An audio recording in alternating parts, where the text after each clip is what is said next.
जिस तरीके से ब्रेन में चमत्कारिक रिजल्ट हम आपको दिखाते हैं, स्पाइनल कॉर्ड इंजरी में भी कई सारे पेशेंट्स में जो रिजल्ट्स हैं वो चमत्कारिक तरीके से देखने को मिले हैं। उस लेवल के नीचे के हिस्से का जो है लकवा होने के चांसेस होते हैं। अगर कुछ लक्षण ऐसे जो मैं आपको गिनाने वाली हूँ अगर आपको है तो हो सकता है आपका इलाज श्रीनमो पे पॉसिबल हो पाए, पर लकवे को लाइलाज हम बनाते हैं अपने माइंडसेट से, अपने कन्फ्यूजन से, अपने दिमाग की सोच से।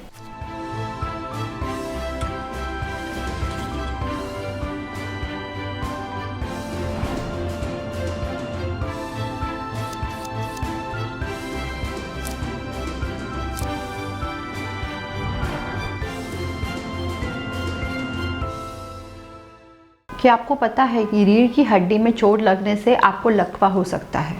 इसको बोलते हैं स्पाइनल कॉर्ड इंजरी।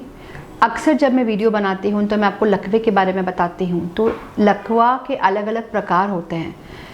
80% लकवा जो होता है वो ब्रेन से होता है, जिसको हम ब्रेन स्ट्रोक बोलते हैं, पर 20% लकवा स्पाइन में किसी न किसी चोट या एक्सीडेंट की वजह से होता है।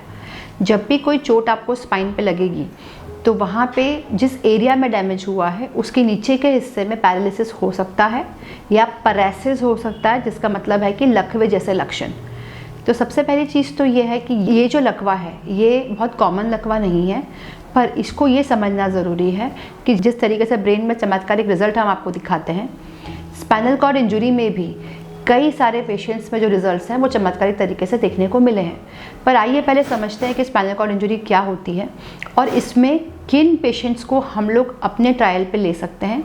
तो अगर आप घर बैठे ये वीडियो देख रहे हैं और अगर आपको स्पाइनल कॉर्ड इंजरी है तो इन लक्षणों को आप समझें और आप देखिए क्या आप उस कैटेगरी में आ रहे हैं जहाँ पे आपके ऊपर ट्रायल किया जा सकता है। सबसे पहली चीज़, जिस लेवल पे इंजरी आपको हुई है उस लेवल के नीचे के हिस्से का जो है लकवा होने के चांसेस होते हैं। फॉर एग्जांपल, अगर आपको थोरेसिक स्पाइन में या कमर के ऊपरी हिस्से में आपको अगर हड्डी टूटी है तो जो नीचे के पैर वाला हिस्सा है उसका सेंसेशन या उसकी जो मूवमेंट है वो बंद हो जाएगी। इसी केस में हो सकता है आपको बाथरूम और पॉटी का सेंसेशन भी बंद हो जाए। पर अगर यही इंजरी आपको ऊपर के लेवल पे मतलब सर्वाइकल के लेवल पे हुई है तो हो सकता है आपके दोनों हाथ और दोनों पैर जो है वो लकवाग्रस्त हो जाए। इस केसेस में पेशेंट जो होता है उसको बोलते हैं क्वाड्रिप्लेजिया, मतलब पूरे बॉडी का लकवा, और नीचे वाले केसेस में हम लोग उसको बोलते हैं नीचे के भाग का लकवा।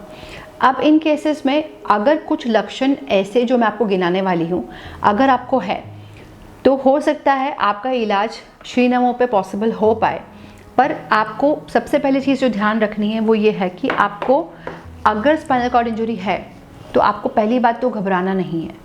आपको ये कभी नहीं सोचना है कि अब मेरे जीवन का अंत हो गया, क्योंकि बहुत सारे पेशेंट जब मुझे दिखाने आते हैं या मैं वीडियो पे बात करती हूँ तो उनका ये कहना होता है कि मैम आप देख लीजिए, अगर ठीक हो पा रहा तो ठीक है, वरना हम तो सुसाइड करने वाले हैं। देखिए, सुसाइड करना बहुत आसान है ना, और ये कायरों का काम है। सबसे मुश्किल है उस चीज़ को फेस करना, क्योंकि टेक्नोलॉजी इतनी दिन ब दिन बढ़ती जा रही है और अगर हम नई टेक्नोलॉजी को अपने ऊपर अपना कर जो भी रिज़ल्ट है वो पा सकते हैं तो हमें उसके लिए प्रयास करना चाहिए, ना कि कायर की तरह हमें ये सोचना चाहिए कि हमको सुसाइड कर लेना चाहिए। ये बिल्कुल एक नॉर्मल माइंडसेट है पेशेंट का कि जब वो हार मान जाता है तो वो इस तरीके की बातें करता है। पर हर प्रकार के लकवे की तरह ये लकवा भी नामुमकिन लकवा नहीं है। डिफ़िकल्ट होते हैं ये क्योंकि लेवल अलग अलग होते हैं, पर ये 4 लक्षण जो मैं आपको बता रही हूँ अगर आपको है तो आप ट्रायल के थ्रू अपनी बॉडी के अंदर रिजल्ट्स और रिस्पांस दोनों पा सकते हैं। तो सबसे पहली चीज़ जो हम अपने पेशेंट से पूछते हैं वो है उसको टच का सेंसेशन है क्या। अगर टच का सेंसेशन है, उसको हल्का फुल्का पता चल रहा है, तो इसका मतलब ये है कि वो पैर या वो हाथ का हिस्सा पूरी तरीके से डैमेज नहीं है। सेकेंड चीज़ जो हम उसको पूछते हैं वो है लेग मूवमेंट या हैंड मूवमेंट। अगर हल्का सा भी वो हाथ और पैर का मूवमेंट, भले ही वो थोड़ा सा ही हो, अगर वो कर पा रहा है तो इसका मतलब है कि वो एरिया कम्प्लीटली डेड नहीं है। तीसरी चीज़ होती है सेंसेशन। अब सेंसेशन में 2 एरिया हम लोग खासकर पूछते हैं, वो है ब्लैडर और बॉबल। हो सकता है पेशेंट को पॉटी आते वक्त या बाथरूम जाते वक्त पेट में भारीपन फील होता होगा, वो कंट्रोल नहीं कर पाता होगा, पर अगर वो भारीपन आपको होता है फील तो इसका मतलब ये है कि आपका कंप्लीट कंट्रोल जो है वो नहीं गया है। कुछ पेशेंट्स में डायग्नोसिस बनाते वक्त उनकी रिपोर्ट को चेक करना बहुत ज़रूरी है, बिकॉज जिस टाइप की इंजरी उनको होती है उसी प्रकार के प्रोग्नोसिस और डायग्नोसिस हमको देखने को मिलते हैं। फॉर एग्जांपल, अगर चोट लगी है और ये कॉर्ड 2 हिस्सों में तब्दील हो गई है, 2 हिस्सों में कट गई है, तो ऐसे केसेस में रिकवरी आ पाना बहुत मुश्किल है या लगभग नामुमकिन है। या फिर ऐसे केसेस में जिसमें कि जब डैमेज हुआ है तो मल्टीपल फ्रैक्चर्स थे, ऐसे केसेस में भी रिकवरी जो है वो काफ़ी डिफ़िकल्ट होती है। तो सबसे पहली चीज़ होती है कि जिस टाइप की इंजरी आपको हुई है उसकी रिपोर्ट के थ्रू डायग्नोसिस आपका हो।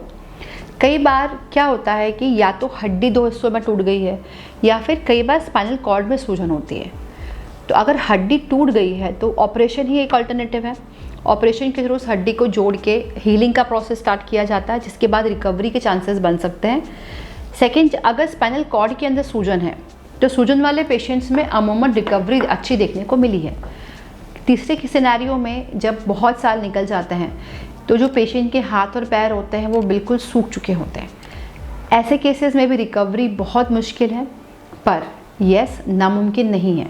पर जब भी आपका स्पाइनल कॉर्ड इंजरी का केस हमारे पास आएगा तो हम लोग उसका एक प्रॉपर डायग्नोसिस करते हैं ताकि उन लक्षणों को हम लोग रूल आउट कर सकें, जिसके थ्रू हमें ये मालूम पड़ सकता है कि क्या आपके साथ हमें कोई ट्रीटमेंट या कोई मेडिसिन या कोई थेरेपी स्टार्ट करने से बेनिफिट होगा। अगर ऐसा होगा तो आपके साथ वो चीज़ डिस्कस करके आपके ट्रीटमेंट को प्लान करके आगे का जो रास्ता है वो आपको बताया जाएगा। ऐसा भी अक्सर देखा गया है कि इन पेशेंट्स में विटामिन B12, विटामिन D और प्रोटीन की कमी की वजह से रिकवरी नहीं हो पाती है। अब जब जहाँ पे चोट लगी आपको वो हिस्सा ब्रेन से एक तरीके से डिस्कनेक्ट हो गया, अब वो हिस्से में सूखापन या फिर वीकनेस आना लाजमी है। पर अगर आप आपकी बॉडी का न्यूट्रिशन लेवल अच्छा रखेंगे, आप अपनी डाइट अच्छी रखेंगे, आप प्रोटीन प्रॉपर मात्रा में लेंगे और विटामिन D एडिक्वेट रखेंगे तो आपकी बॉडी में रिकवरी आने के चांसेस अच्छे हैं। कई बार इन पेशेंट्स को पता ही नहीं होता है कि इनको क्या डाइट खानी है, क्या सप्लीमेंट लेना है या किस प्रकार के ब्लड टेस्ट इनको आगे जाके करवाना है, जिसके थ्रू ये लोग अपनी रिकवरी को बढ़ा सकते हैं या उसको बेटर कर सकते हैं। तो ऐसी कई सारी जानकारियों के लिए आपको डॉक्टर से पर्सनली संपर्क करना चाहिए, क्योंकि हर स्पाइनल कॉर्ड इंजरी का पेशेंट अलग है, उसकी प्रॉब्लम्स अलग है, उसका घर का माहौल अलग है, उसका माइंडसेट अलग है। तो सारी प्रॉब्लम्स को सुनकर, डायग्नोसिस बना के, रिपोर्ट्स को देखकर कई बार कुछ जांचों को रिपीट किया जाता है, कई बार उन्हीं पुरानी जांचों के द्वारा आपको आगे का जो रास्ता है वो बताया जाता है। और स्पाइनल कॉर्ड इंजरी की हम लोग ऑनलाइन और ऑफलाइन 2 तरीके से प्रोग्राम चलाते हैं। ऑनलाइन उन लोगों के लिए होगा जिनके अंदर लक्षण जो हैं वो बहुत कम देखने को मिलेंगे, तो उस केस में हम लोग सप्लीमेंट्स के थ्रू हेल्प करते हैं और फिर 1 से 2 महीना देने के बाद आपको बुलाया जाता है। ऑफलाइन उन लोगों के लिए होगा जिनमें जो लक्षण मैंने आपको बताए हैं, सिम्टम्स जो मैंने आपको बताए वो सारे अच्छे थे, तो उनको हमारे ट्रायल के लिए आगे बुलाया जाता है। पर दोनों ही केसेस में कहीं ना कहीं कुछ ना कुछ उम्मीद अगर मिलती है तो श्री नमो की पूरी टीम और मैं आपके साथ खड़े हैं, तो घबराना नहीं है। प्रॉब्लम आई है तो सोल्यूशन भी मिलेगा, पर जब तक आप ट्राई नहीं करेंगे वो नहीं मिलेगा। पर अगर आप हार मान लेंगे, अगर आप निराश हो जाएंगे, तो कुछ भी समाधान आपके सामने आने वाला नहीं है। लकवा लाइलाज बीमारी नहीं है, पर लकवे को लाइलाज हम बनाते हैं अपने माइंडसेट से, अपने कन्फ्यूजन से, अपने दिमाग की सोच से। तो ऐसा ना करें। अगर आपको लगता है कि आपको हमारी हेल्प की ज़रूरत है या कंसल्टेशन की ज़रूरत है, तो दिए हुए इस नंबर पे संपर्क करके आज ही ऑफलाइन या ऑनलाइन माध्यम से आप मेरा अपॉइंटमेंट लें और हम आपसे 1 to 1 बात करेंगे। और अगर आप हमसे बहुत दूर हैं तो आपके नज़दीकी डॉक्टर के पास जाएं, उससे आपका डायग्नोसिस, आपका ट्रीटमेंट, आपका डाइट, आपका जो भी आगे का रूटीन है वो चालू करवाएं और कोशिश करते रहें। कोशिश करने वालों की हार नहीं होती है। कोशिश करें, स्पाइनल कॉर्ड इंजरी को हराएं और कहीं ना कहीं आपके लिए जो टेक्नोलॉजी है वो नया रास्ता ज़रूर बनाएगी। Thank you.